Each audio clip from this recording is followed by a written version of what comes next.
عن ابن عمر رضی اللہ عنہما ان رسول اللہ صلی اللہ علیہ وسلم قال امرت ان اقاتل الناس حتى يشهدوا ان لا اله الا الله وان محمد رسول الله ويقيموا الصلاة ويؤتوا الزكاة فإذا فعلوا ذلك عصموا مني دمائهم وأموالهم إنا بحق الإسلام وحسابهم على الله تعالى رواه البخاری۔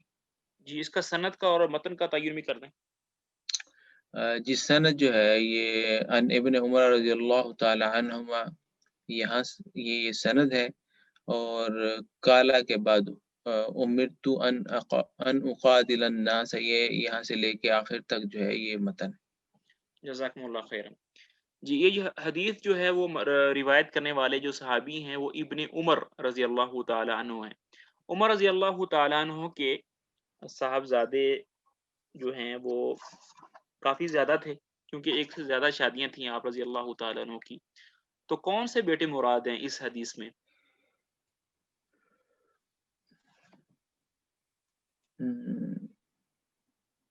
جس کو جواب آتا ہے وہ اپنا ہاتھ کھڑا کر سکتا ہے۔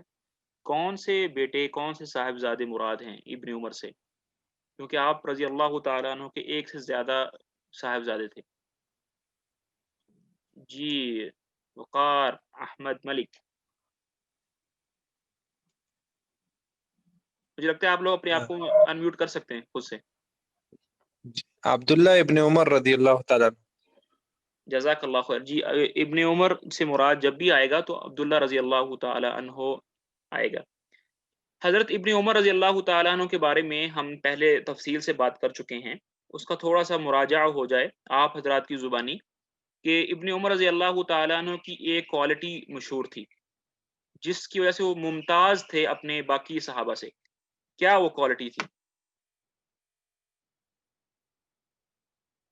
ابن عمر رضی اللہ تعالیٰ عنہ کی ایک کوالٹی تھی، ایک بات تھی جس وجہ سے وہ مشہور تھے باقی صحابہ پر۔ جی ڈاکٹر صاحب۔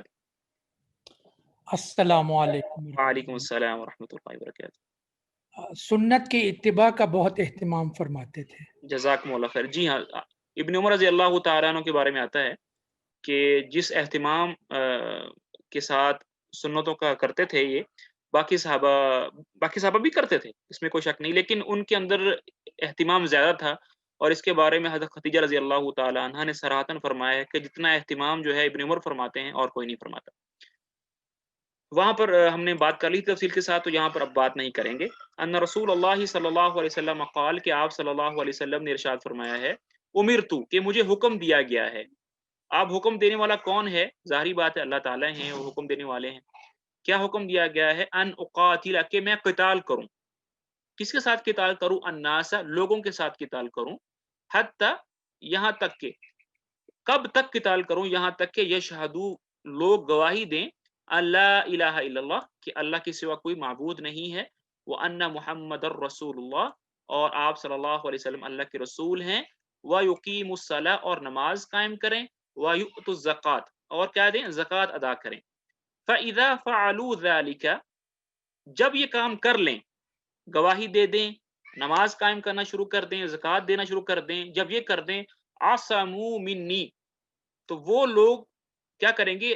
بچا لیں گے، سیو کر لیں گے، پروٹیکٹ کر لیں گے مجھ سے، دماءہم، اپنے خونوں کو، واموالہم، اور اپنے مالوں کو، الا بحق الاسلام، لیکن اسلام کا جو حق ہے وہ باقی رہے گا۔ اسلام کا حق باقی رہے گا، اس کا کیا مطلب ہے؟ جب یہ اس حدیث کی شرح کریں گے تو اس میں یہ بات واضح ہو جائے گی۔ وحسابہم، اور ان کا جو حساب کتاب ہے، علی اللہ تعالی، اللہ تعالیٰ پر ہے۔ رواہ البخاری و مسلم، یہ حدیث جو ہے وہ بخاری رحمہ اللہ اور مسلم دونوں حضرات نے اپنی کتابوں میں ذکر کی ہے، اور ہم نے یہ بتایا تھا کہ ایسی حدیث جو دونوں حضرات ذکر کریں اس کو ایک خاص نام دیتے ہیں جس کو المتفق علیہ کہتے ہیں، اور یہ حدیث کی سب سے زیادہ عمدہ اور سب سے زیادہ اعلیٰ قسم ہے۔ دیکھیں یہاں پر سب سے پہلے جو ہے نا اقاتل، کہ مجھے حکم دیا گیا ہے میں قتال کروں۔ دیکھیں دو لفظ ہوتے ہیں، ایک لفظ ہے قتال اور ایک لفظ ہے قتل۔ قتال اور قتل کے اندر بہت فرق ہے۔ قتال کہتے ہیں اللہ تعالیٰ کے دین کی سربلندی کے لیے کفار کے خلاف جہاد کرنا، اس کو قتال کہتے ہیں، چاہے اس میں کسی کی موت واقع ہو یا نہ ہو، اس کو قتال کہتے ہیں۔ اور قتل جو ہوتا ہے وہ کسی ایک شخص کو مارنا، قتل کرنا تلوار کے ساتھ کسی بھی طریقے سے، وہ ہے۔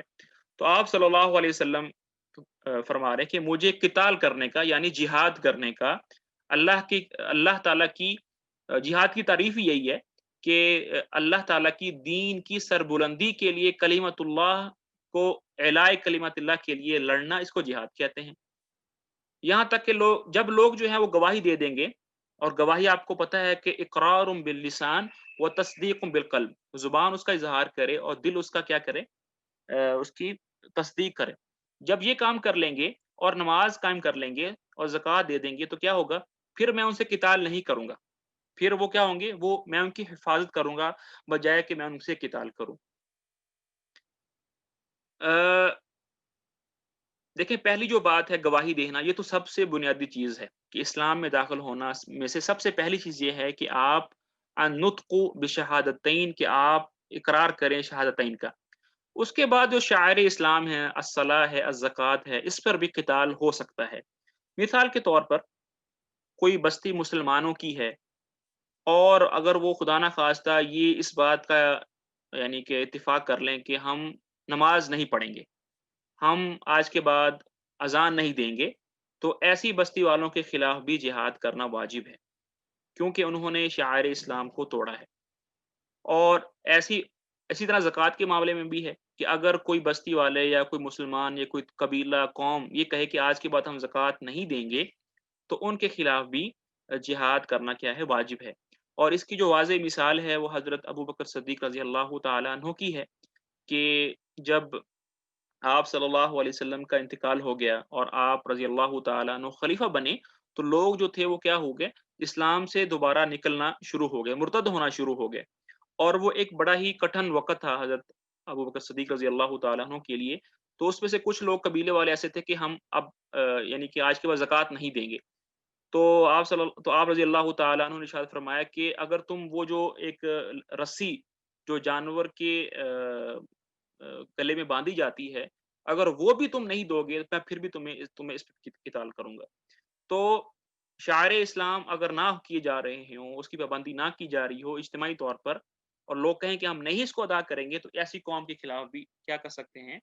اسٹیٹ ہے یا ولی الامر ہے یا قائد ہے یا خلیفہ ہے، اس کو یہ واجب ہے کہ وہ ان کے خلاف قتال کرے۔ لیکن اگر یہ سب کام ہو رہے ہیں، یعنی گواہی بھی دے رہے ہیں، تو پھر قتال کرنے کی، ان کے خون بہانے کی، ان کا مال چھیننے کی اسٹیٹ کو کوئی اختیار نہیں ہے، خلیفہ کو کوئی اختیار نہیں ہے، مگر اسلام کا حق۔ اسلام کے حق سے مراد یہ ہے کہ دیکھیں، خون بہانا ایک تو یہ ہے کہ بندہ اسلام کے اندر نہیں ہے، جہاد میں آپ نے کسی کا خون بہا دیا۔ لیکن بعض اوقات یہ ہوتا ہے کہ مسلمان ہوتا ہے، گواہی دی ہوتی ہے اسلام کی، نمازیں پڑھ رہا ہوتا ہے، زکوٰۃ دے رہا ہوتا ہے، لیکن پھر بھی اس کا خون بہانا جائز ہوتا ہے۔ کب؟ اگر وہ خدا نہ خواستہ اس سے شادی ہونے کے بعد زنا ہو جائے تو سنسار کیا جائے گا، تو ایسی حالت میں اس کا خون بہایا جا سکتا ہے۔ یا اس نے خدا نہ خواستہ کسی کو قتل کر دیا ہے تو قصاصاً اس کا خون بہانا یہ جائز ہے، واجب ہے۔ تو یہ اسلام کا حق ہے۔ جتنی بھی حدود ہیں، وہ حدود جس میں قتل کیا جاتا ہے، خون بہایا جاتا ہے، یہ اسلام کا حق ہے۔ تو اسلام کی حق کے ساتھ پورا کرنے کے لیے اس کا خون جو ہے وہ پروٹیکٹ نہیں رہے گا، وہ بہائیں گے۔ اسی طرح مال بھی اس کا چھین سکتے ہیں کہ اگر اس نے کسی کی زمین دبائی ہے، کسی کا کوئی مال کھایا ہے، تو بدلہ دلوانے کے لیے اس کا مال گورنمنٹ چھین سکتی ہے، خلیفہ چھین سکتا ہے، کیونکہ یہ اسلام کا حق ہے۔ وَحِسَابُهُمْ عَلَى اللَّهِ، اور یہاں سے جو لائن شروع ہو رہی ہے کہ ان کا جو حساب کتاب ہے وہ اللہ کے ذمے ہے، میرے ذمے بطور نبی کیا ہے؟ وَمَا عَلَيْنَا إِلَّا الْبَلَاغُ، میرے ذمے ان کو پہنچانا ہے، اللہ کے احکامات کو، اللہ کے پیغام کو پہنچانا ہے۔ یہ باتیں اس حدیث کے اندر